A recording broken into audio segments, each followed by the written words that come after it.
Variables. Variables is a name which points toward memory location. This location is used for store value or the value of variable may get changed.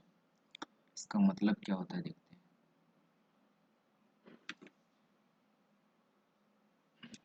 इसका मतलब को सही से समझने के लिए सबसे पहले यहाँ पे देखिए डिक्लेरेशन ऑफ वेरिएबल।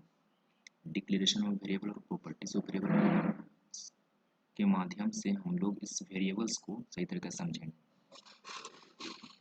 तो यहाँ पे जैसे कि प्रॉपर्टीज ऑफ वेरिएबल पर लिखा हुआ है कि मीन्स मेरे डिक्लेरेशन ऑफ वेरिएबल में लिखा हुआ है means informing the properties of variable to the compiler, और प्रॉपर्टीज ऑफ वेरिएबल में size of the variable. Size of the variable हम डाटा टाइप्स के माध्यम से बताते हैं, और नेम ऑफ द वेरिएबल कुछ नाम देते हैं वेरिएबल का। डेटा टाइप्स में integer, character, float, double, short, int, बहुत सारे के डाटा टाइप्स होते हैं। हम कोई भी डाटा टाइप्स यूज कर सकते हैं हमारे ज़रूरत के हिसाब से, ठीक है ना। उस डाटा टाइप्स को लिखने से उस वेरिएबल को एक साइज मिलता है। अब सबसे पहले हम डिक्लेरेशन ऑफ वेरिएबल लिखने से कंप्यूटर पे क्या होता है वो देखते हैं। अब डिक्लेरेशन ऑफ वेरिएबल में सबसे पहले जैसे कि देखिए कि डिक्लेरेशन ऑफ वेरिएबल में पहले क्या लिखा हुआ है डाटा टाइप्स, और दूसरा पॉइंट है नेम ऑफ द वेरिएबल। तो यहाँ पे जैसे कि डिक्लेरेशन ऑफ वेरिएबल में यहाँ पे प्रॉपर्टीज ऑफ वेरिएबल है means informing the properties of variable to the compiler. ये कंपाइलर क्या होता है इसको देखेंगे अगले लेक्चर में। और प्रॉपर्टीज ऑफ वेरिएबल में साइज ऑफ द वेरिएबल और नेम ऑफ द वेरिएबल है। तो साइज ऑफ द वेरिएबल और name of the variable size data types के माध्यम से हम डिफाइन करते हैं। अब डाटा टाइप्स हम जैसे कि बोले कि वो इंटीजर हो सकता है, इंट लिखते हैं इंटीजर के लिए, कैरेक्टर के लिए कैर लिखते हैं। अब इसका मतलब क्या होता है सबका सब बाद में देखा जाएगा। डबल होता है, फ्लोट होता है, और भी होता है।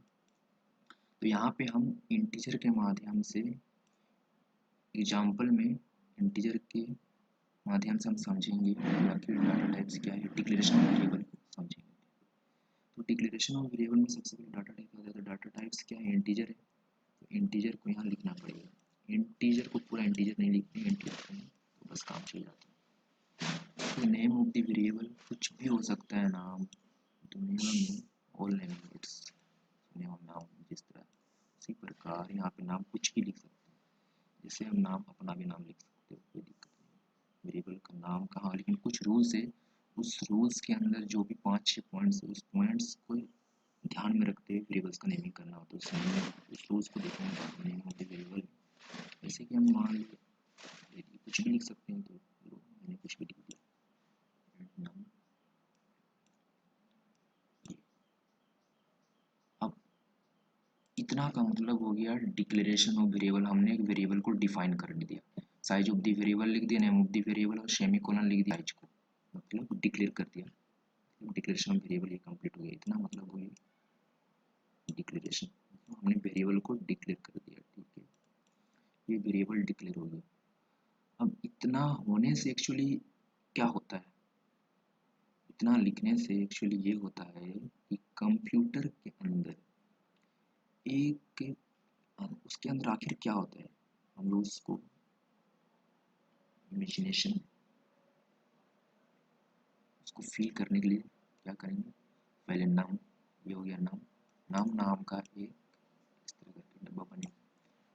हम जैसे कि बोले कि इंट जो है डेटा टाइप्स क्या बताता है, साइज बताता है। डेटा टाइप्स क्या बताता है, साइज बताता है, साइज, ठीक है, साइज बताता है। तो हम इंट लिखने से 4 बाइट्स साइज का एक वेरिएबल नाम का वेरिएबल, यहाँ नाम लिखे तो ये नाम ऊपर में जाएगा, एक डब्बा बनेगा। और कितना साइज का बनेगा डब्बा, 4 बाइट्स, और एक 4 बाइट्स का बनेगा।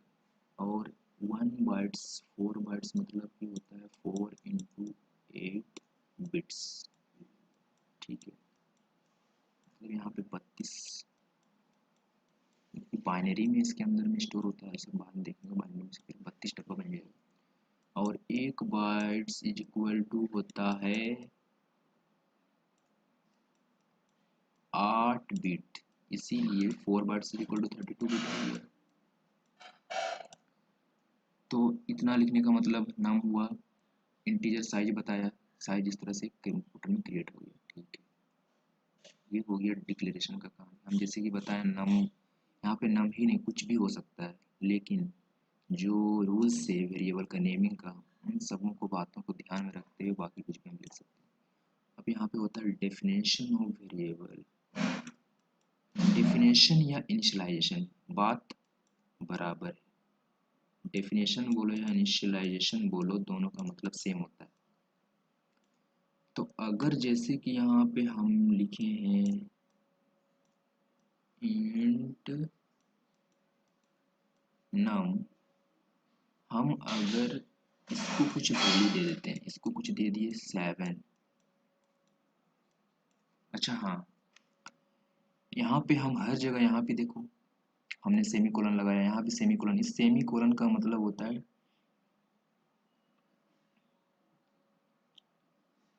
ये जो स्टेटमेंट है, ये स्टेटमेंट को ख़त्म करना। अब जब हम कोडिंग करते हैं अभी, तो 2 लाइन 3 लाइन बहुत सारे लाइन से कोड होता है, तो इससे कंपाइलर को बड़ा ही आसानी से प्रोसेस करने में अच्छा, ये लाइन को कोड करना अलग से, ये लाइन को अलग से कोड करना, इसका ये मतलब है, ये मतलब है, निकालने में पता चलता है। इसीलिए हम लोगों को सेमी कोलन देना होता है। ठीक है, इसलिए हम हर जगह सेमी कोलन दे रहे थे।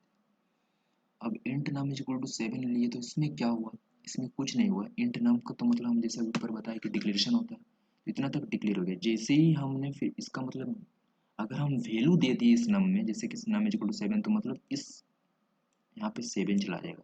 यहाँ पे 7 नहीं जाता है, बाइनरी में जो 7 होता है 0 1 0 1, जो भी इस डब्बे में 0 0 करके 7 का वैल्यू यहाँ स्टोर हो जाता है।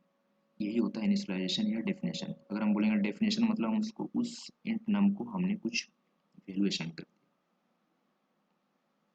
ठीक है, अब हम चाहते हैं कि 7 बदल जाए, तो 7 बदलने के लिए फिर से क्या करेंगे, num is equal to 5, num is equal to 5 लिखेंगे, तो ये 7 पूरी तरह से गायब हो जाएगा और उसकी जगह आ जाएगा 5। ठीक है, इसका मतलब ये हुआ। अब हम एक ही फाइल है, एक ही फाइल में, फाइल मतलब तो आप जानते ही होंगे, int num is equal to 7, फिर हम लिख दिए एक ही फाइल में उसी के साथ इंट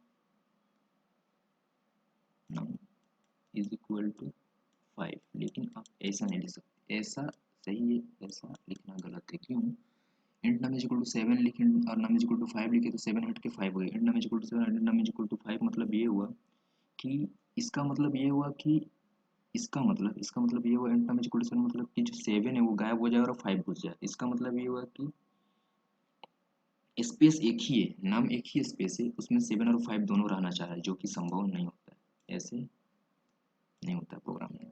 इसीलिए ऐसा लिखना गलत है, इसका अलग मतलब होता है, इसका अलग मतलब होता है। अगर हमको वैल्यू को अलग स्टोर कराना है, तो एक ही वेरिएबल के नाम एक ही वैल्यू स्टोर हो सकता है। तो अगर मान लो आपको 5 को स्टोर कराना है, तो इस नाम की जगह कुछ कुछ और नाम दे दीजिए, नाम दे दीजिए वेर। तो क्या होगा, फिर से एक वेर नाम का डब्बा क्रिएट होगा। ठीक है, वेर नाम का डब्बा, इसमें 32 बिट्स बॉक्स बनेगा और इस पर 5 स्टोर हो जाएगा। ये ऐसा हो सकता है।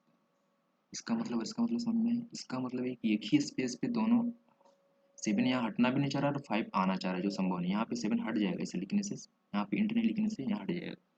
ये इंट नम और इंट नम बार बार लिखने का इतना ये अंतर होता है। ठीक है, अब हमने समझ लिया, डिक्लेरेशन समझ लिए, डेफिनेशन समझ ली। वेरिएबल का नाम कुछ भी हो सकता है। वेरिएबल यहाँ पे देखो किस तरह चेंज होता है वेरिएबल, और यहाँ पे किस तरह वेरिएबल चेंज नहीं होता, ये चीज़ ध्यान में रखना चाहिए। जैसे कि वेरिएबल मतलब हम जानते हैं कि वेरी करता है, तो इस तरह से वेरी करवाना है तो इस तरह से वेरी करते हैं। यहाँ पे जैसे कि हमने लिखे हैं यहाँ पे कि मेमोरी लोकेशन पॉइंट किया, मेमोरी स्टोर में और वैल्यू स्टोर हुआ, उसका मतलब भी देख लिए, और किस तरह वैल्यू चेंज हुआ वो भी देख लिए, साइज ऑफ द वेरिएबल देखे, एम ऑफ द वेरिएबल देखे, डेफिनेशन ऑफ द वेरिएबल भी देख लिए। अब हम देखते हैं कुछ वेरिएबल का रूल्स। जो रूल्स में पहला नंबर में है, start for not digit from start. हमेशा यहाँ पे डिक्लेरेशन डेफिनेशन को फॉलो करना है। तो सबसे पहले क्या करेंगे, इंट तो लिखेंगे, इंट की जगह केयर भी लिख सकते हैं, डबल भी लिख सकते हैं, फ्लोट भी लिख सकते हैं, लेकिन अभी हम इंट के माध्यम से इसको समझते हैं। इंट फॉर वेर, ठीक है, ये नहीं लिख सकते क्योंकि यहाँ पे लिखा हुआ है रूल्स में कि डिजिट से स्टार्ट नहीं होता है, ऐसे में वो एरर शो कर देगा। ठीक है, ये गलत है, यहाँ सेमीकोलन तो लगेगा ही। फोर लिखा है तो अब सेमीकोलन नहीं लिखोगी तो गलत दिखाएगा, इसके फोर लिखे हो इसलिए भी गलत दिखाएगा। और वेयर नाइन, यहाँ पे तो ये नहीं बोला गया है कि हम लास्ट में नहीं लिख सकते, लास्ट में तो लिख सकते हैं, इसकी वजह से ये बात सही है। खाली स्टार्ट नहीं हो सकता तो इसका मतलब कि शुरू नहीं लिख सकते, बीच में कहीं कुछ भी लिख सकते। ठीक है, इस तरह ये बात सही है। अब दूसरा पॉइंट आता है कि it is case sensitive. Case sensitive का मतलब ये होता है जैसे कि हम लिख रहे हैं एन यू एम, यहाँ डाटा टाइप्स आगे लिखते हैं ना डिक्लेरेशन करते हैं। हाँ, इंट इंट नम,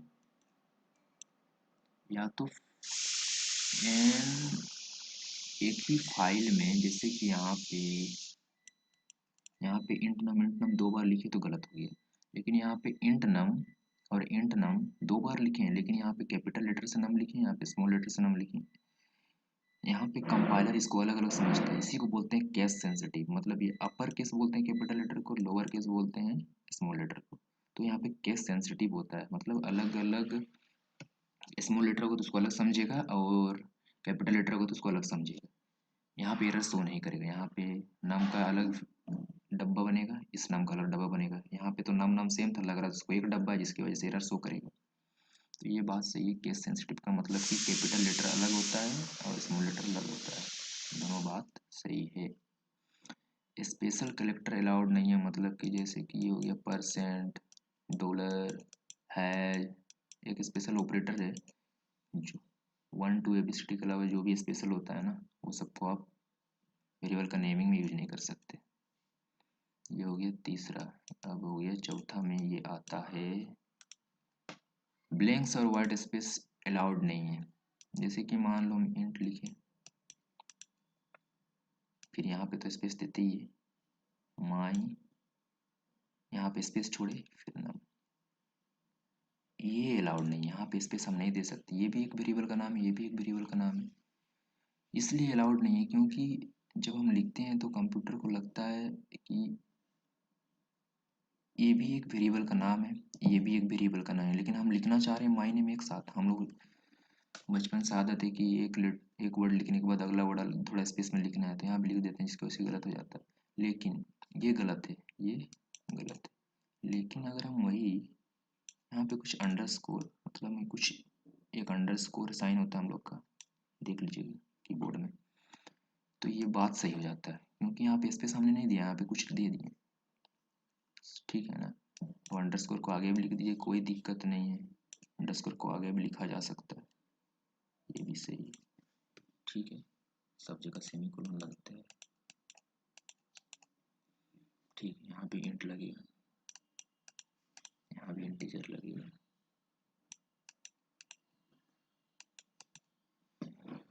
तो इसका मतलब कि हम बीच में स्पेस नहीं दे सकते। अगर नाम लिखना है तो इसी तरह सटा सटा के लिखना पड़ेगा, या तो फिर ऐसे भी, यहाँ फिर माई नेम अगर लिखना ही है आपको तो आप माई नेम सटा के लिख दीजिए। मतलब कहने का मतलब एक वेरिएबल को इस तरह लिखो कि कंपाइलर को पता चले। कंपाइलर क्योंकि इसका अपना माइंड नहीं होता, जैसे कि जानते हैं, कंप्यूटर का अपना दिमाग नहीं होता है, तो जिसको जो समझाया गया वही समझ जाता है। यहाँ पे स्पेस को समझता है कि ये कुछ अलग से, प्रोग्रामर जो है अलग से एक वेरिएबल बनाना चाह रहा है, लेकिन हम लोग तो ये तो एक ही वेरिएबल, हमारे तरफ से तो एक ही वेरिएबल है, इसलिए वो फिर एरर शो कर जाता है। फिर कुछ हमारे सी प्रोग्रामिंग में 32 कीवर्ड्स है और सारे कीवर्ड्स का कुछ ना कुछ मतलब पहले से ही डिफाइन किया गया है। तो अगर मान लो हम उसको यूज करना चाहे, जैसे कि सबसे पहले इंट एल्स, इफ एल्स सुना होगा आपने अगर प्रोग्रामिंग थोड़ा बहुत देखा हो। एल्स का मतलब होता है कि 32 कीवर्ड है, उसमें एल्स एक है जो कि इसका मतलब पहले से डिफाइन किया हुआ है। मतलब जिसका मतलब पहले से डिफाइन किया हुआ उसको हम लोग यहाँ यूज नहीं कर सकते वेरिएबल का नेमिंग में। 32 कीवर्ड्स है, उस 32 कीवर्ड्स में एक एल्स होता है, मतलब इसके अलावे, ठीक है, मतलब इसको यूज नहीं कर सकते आप वेरिएबल का नेमिंग में। इसके बाद यहाँ पे जो भी है इन पांचों, इस रूल्स के अलावा जो भी इस रूल्स में जो जो है उसको छोड़कर बाकी सबको हम लोग वेरिएबल्स का नेमिंग में यूज कर सकते हैं। बस इन रूल्स को ध्यान रखना है, आप बाकी सबको वेरिएबल्स का नेमिंग में यूज कर सकते हैं। ठीक है, अब देखिए कोड्स देखते हैं हमने जो समझा। यहाँ पे जैसे कि हमने इंट, यहाँ पे has include studio dot has include ये सब कुछ लाइब्रेरी हेडर फाइल्स है, ये फंक्शन है, ये भी फंक्शन से ही एक्सपोर्ट किया हुआ है। तो यहाँ पे हम लोग अभी सिर्फ यहाँ पे इस कोड को रन कराएंगे, कंपाइल रन करा के देखेंगे उसमें मतलब हम लोग यहाँ पे जो मतलब समझे इंट, यहाँ पे जो चेंज आया है हम उसका एक प्रूफ के रूप में एक कोड को रन करा के देखते हैं। जैसे कि हमने यहाँ पे आपको बोला था कि int num is equal to 7 और नम इज इक्वल टू 5 लिखेंगे तो यहाँ पे 7 गायब हो जाएगा, 5 आएगा। वो कैसे, देखिए इसको हमने वही चीज़ लिखा है यहाँ पे, int num is equal to 78 num is equal to 45। इसको रन कराते हैं, देखिए